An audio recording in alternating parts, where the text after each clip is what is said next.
अरे तू मनाने चांगला आहेस म्हणून समोरच्याला काय वाटेल याचा अधिक विचार करतोस, पण त्याचा काहीच उपयोग नसतो.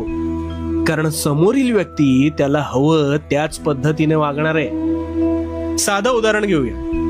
विस्तवावर दूध उकळायला ठेवलंस तर काही वेळाने ते दूध उकळू लागतं. पण जर विस्तव बंदच केला नाहीस तर ते तुला काय वाटेल म्हणून तसंच राहतं का? नाही ना. दूध त्याचा स्वभाव सोडत नाही आणि बाहेर वाहून जातं. आता ह्यातून तुला काय कळलं? अरे स्वतःचा स्वभाव हा कधी सोडायचा नाही.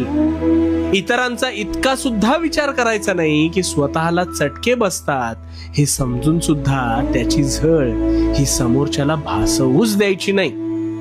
दुधाप्रमाणे वाहायला शिक.